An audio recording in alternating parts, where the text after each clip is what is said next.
Le Premier ministre Abiy Ahmed, avec l'ancien Premier ministre Hailemariam Desalegn et des hauts dirigeants fédéraux et régionaux, ont inauguré le parc agro-industriel intégré de Yirgalem. Le Premier ministre, aux côtés de l'administration en chef de la région d'Oromia, Chemelis Abdissa, ont visité la culture de grappes de blé d'irrigation à Shoba Warada. PT Sousseri nous présente les détails. Le Premier ministre Abiy inaugure le parc agro-industriel intégré de Yirgalem dans la région du Sidama. Le Premier ministre Abiy Ahmed, avec l'ancien Premier ministre Hailemariam Desalegn et les dirigeants fédéraux et régionaux, ont inauguré le parc agro-industriel intégré de Yirgalem. Aujourd'hui, ce lieu où nous inaugurons ce parc agro-industriel indique clairement l'espoir de prospérité future de l'Éthiopie. Je voudrais ajourner que vous, les jeunes d'aujourd'hui, pour vos efforts inlassables en faveur de la culture, de l'identité et du développement de Sidama, aspirent que nous souhaitons et main dans la main devraient aller de l'avant sans aucune hésitation pour la prospérité de la région et du pays dans son ensemble. La première phase du parc est en cours de développement par Sidama National Regional State Industrial Parks Development Corporation est maintenant terminée, ce qui permet de commencer la production partielle. Sur les 11 sites de production construits à ce jour, 4 sont en cours de production et 8 autres industries manufacturières se préparent à démarrer également la production après l'installation des machines de plantation, créant ainsi des liens avec le marché et d'autres exigences. Actuellement, la transformation de l'huile d'avocat, du miel et des capsules de café actives. Pendant ce temps, le Premier ministre Abiy et l'administrateur en chef de la région Oromia, Chemelis Abdissa, et l'ancien Premier ministre Hailemariam Desalegn ont visité la culture de grappes de blé d'irrigation à Shoba Warada. Shoba Warada est situé dans la zone à Benarsi de la région d'Oromia qui est largement engagée dans la culture du blé d'irrigation dans le cadre des efforts nationaux visant à remplacer l'importation de blé par des produits locaux. À cette occasion, il est indiqué que 300 000 agriculteurs sont actifs dans l'approche de l'agriculture en grappe de la région et que par conséquent, 160 000 hectares de terre ont été construits cette année dans la région. De même, le Premier ministre a passé en revue les efforts de mécanisation de l'agriculture dans la région d'Oromia en visitant le site de fabrication de matériel agricole de Kenya Shashemene. Il a également été noté que le partenariat public-privé a permis l'assemblage et la distribution de ces 137 tracteurs aux agriculteurs. La région vise à cultiver 1,3 million d'hectares à l'aide de tracteurs. Le 1er mars 2013, le secrétaire d'État américain Anthony Blinken a déclaré au Comité des affaires étrangères de la Chambre que le génocide avait eu lieu à Tigray. Le ministère des Affaires étrangères a déclaré dans un communiqué qu'aucun nettoyage ethnique n'avait été effectué dans l'État du Tigray avant ou après la répression. En conséquence, le gouvernement éthiopien a déclaré qu'il n'accepterait pas les allégations. Il a déclaré que le gouvernement éthiopien avait clairement indiqué qu'il travaillera avec des partenaires locaux et étrangers pour garantir la justice et accélérer l'enquête. L'Éthiopie souhaite renforcer davantage les relations bilatérales stratégiques avec l'actuelle administration américaine dans des années à venir, a déclaré le département d'État dans un communiqué. Il a également remercié les États-Unis pour leur soutien à la transformation de l'Éthiopie.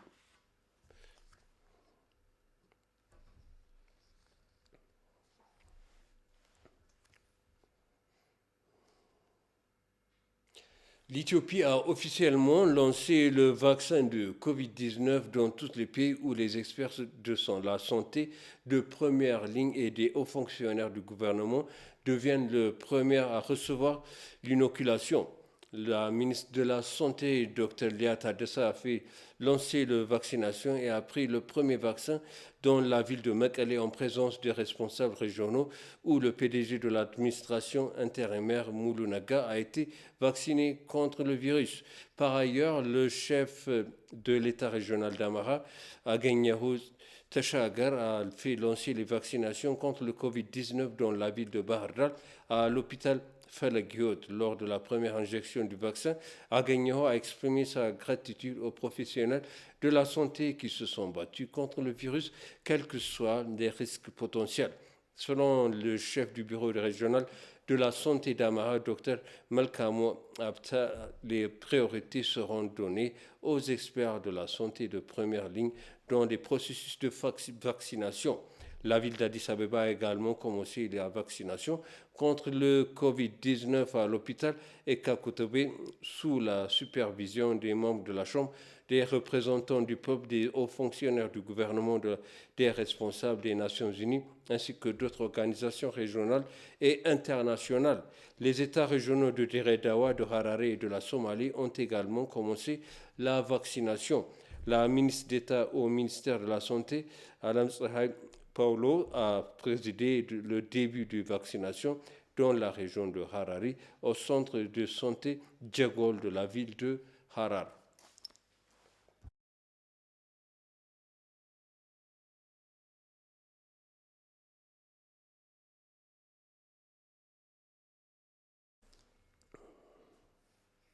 Des milliers d'Éthiopiens et des personnes d'origine éthiopienne de diverses régions des États-Unis ont organisé une manifestation pacifique au siège des Nations Unies à New York et à New York Times et à CNN.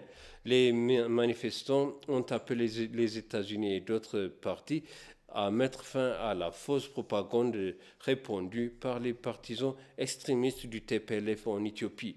Le New York Times, CNN et d'autres médias ont également appelé à la fin des allégations non fondées contre la souveraineté éthiopienne.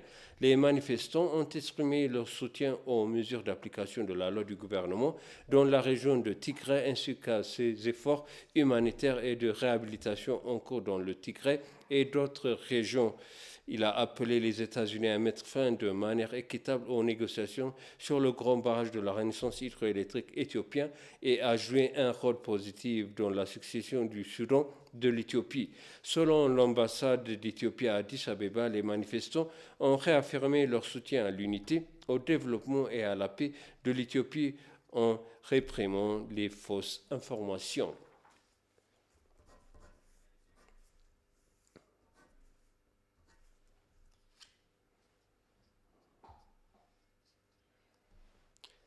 Le programme d'introduction et de collecte de fonds du Centre culturel et éducatif Taïtou est en cours à Addis Abeba.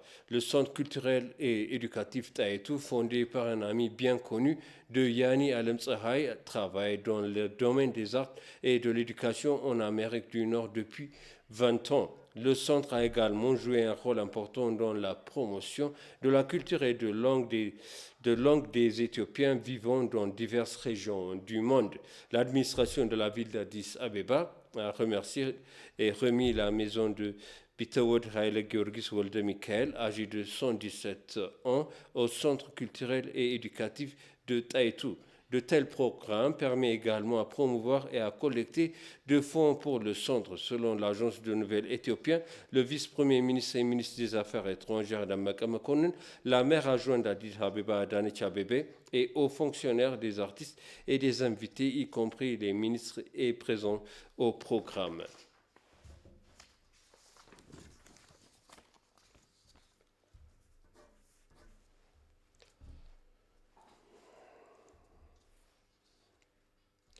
Après l'opération de maintien de l'ordre de l'État de Tigray, les fonctionnaires de la société de Guba Group ont rendu visite au barrage principal pour lancer l'accès à l'eau potable selon le contact d'accord pour fournir l'eau propre dans l'État. Selon les informations, après la visite, il n'y a pas de dommages, de travaux civils, mais quelques machines ont besoin d'une rénovation. Le directeur général du projet de la société du Leïd a dit qu'à cause de l'opération de maintien de l'ordre, le projet a été déporté pendant plus de 4 mois. Il a ajouté que des recherches doivent être menées davantage pour identifier le dommage du projet. Le directeur général du bureau du projet de l'eau de l'État de Tigray, Nugus Wolde Georgis, a pour sa part indiqué que l'administration intérimaire travaille sans relâche pour un achèvement du projet.